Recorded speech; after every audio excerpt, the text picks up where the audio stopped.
নমস্কাৰ, আসসালামু আলাইকুম। মই ফাৰহান, আপোনালোকক মোৰ চেনেলটোলৈ স্বাগতম জনাইছোঁ। আজি বীৰ লাচিত সেনাৰ বিষয়ে কিছু কথা আপোনালোকক ক'ব বিচাৰিছোঁ। অসমত জাতীয় সংগঠন বুলি ক'লে আমাৰ মনলৈ আহে সদৌ অসম ছাত্ৰ সন্থাৰ কথা, অসম জাতীয়তাবাদী যুৱ ছাত্ৰ পৰিষদৰ কথা, টাই আহোম ছাত্ৰ সন্থাৰ কথা। এইকেইটা সংগঠনৰ কথাই মূলতঃ আমাৰ মনলৈ আহে। শেহতীয়া কিছু বছৰৰ পৰা জাতীয় সংগঠন বুলি ক'লে আমাৰ মনলৈ অহা এটা অন্যতম সংগঠন হৈছে বীৰ লাচিত সেনা। বীৰ লাচিত সেনাই বিগত কেইটামান বছৰত যিবোৰ কাম কৰিছে সেই কামবোৰক লৈ একাংশ মানুহে তেওঁলোকক সমৰ্থন জনাইছে, আদৰি লৈছে আৰু একাংশই তেওঁলোকৰ বিৰোধিতা কৰিছে। কিন্তু যি কি নহওক, শেহতীয়াকৈ সংবাদ মাধ্যমৰ পৰা জানিব পাৰিছোঁ বা আপোনালোক সকলোৱে গম পায় যে বীৰ লাচিত সেনাৰ নেতা সদস্য ধন দাবী আৰু অপহৰণৰ নিচিনা গুৰুতৰ অপৰাধত লিপ্ত বুলি সংবাদ মাধ্যমত বাতৰি প্ৰকাশিত হৈছে, বাতৰি ওলাইছে আৰু মুখ্যমন্ত্ৰীয়ে কৈছে যে এটা সময়ত হয়তো বীৰ লাচিত সেনাক আলফাৰ দৰে নিষিদ্ধ ঘোষণা কৰিবলগীয়া পৰিস্থিতিৰ সৃষ্টি হ'ব পাৰে।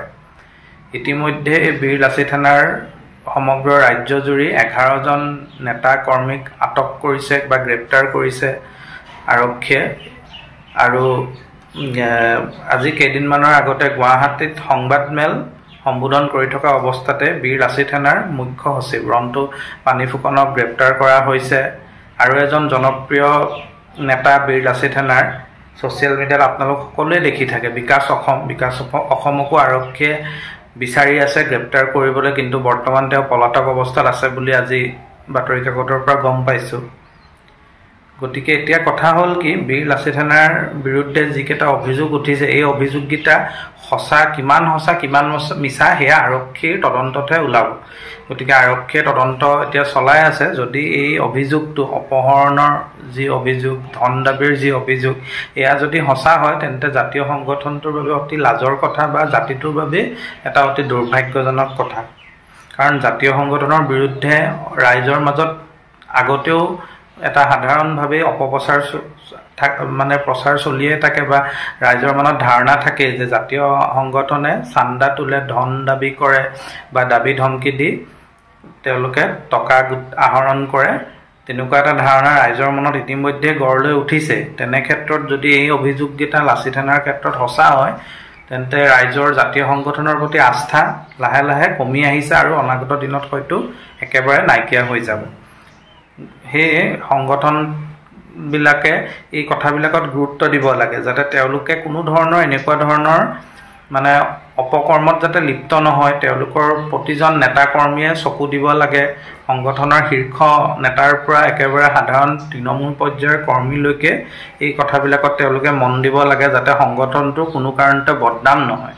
যিহেতু তেওঁলোক জাতীয় সংগঠন বুলি কয়, তো জাতীয় সংগঠনে জাতিটোৰ হকে মাত মাতিব লাগে। তো তেনেকুৱা ক্ষেত্ৰত যদি এনেকুৱা ধৰণৰ অভিযোগ আহে তো স্বাভাৱিকতে ৰাইজৰ সংগঠনটোৰ প্ৰতি আস্থা নোহোৱা হয়, সংগঠনটোৰ নেতাকৰ্মীক বিশ্বাসত ল'ব নোৱাৰা অৱস্থা হয়। কাইলৈ যদি উচিত কথাটো সংগঠনটোৱে মাত মাতে, ৰাইজে বিশ্বাসত নল'ব।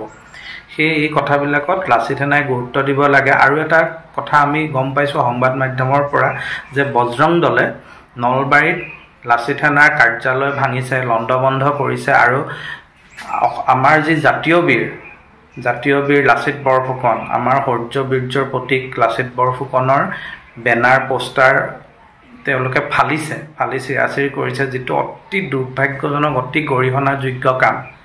বজৰং দলে ইমান সাহস কেনেকৈ পালে যে লাচিত বৰফুকনৰ বেনাৰ পোষ্টাৰ তেওঁলোকে ফালিছে বা তেওঁলোকে লাচিত সেনাৰ দল কাৰ্যালয় এটা ভাঙি দিছে, ইমান সাহস তেওঁলোকে কেনেকৈ পালে সেয়াও ৰাইজে বিচাৰ কৰিব লাগে। কাৰণ আইন হাতত তুলি লোৱাৰ অধিকাৰ কাৰোৱেই নাই, আপোনাৰ মোৰ নাই, কোনো দলৰ সংগঠনৰ কৰ্মীৰ নেতাৰ আইন হাতত তুলি লোৱাৰ অধিকাৰ নাই। তেনে ক্ষেত্ৰত আৰক্ষীয়ে বিচাৰ কৰিব, আৰক্ষীয়ে তেওঁলোকক গ্ৰেপ্তাৰ কৰিছে লাচিত সেনাৰ নেতা কৰ্মীক, গতিকে আৰক্ষীয়ে এই ক্ষেত্ৰত ভূমিকা পালন কৰিবই।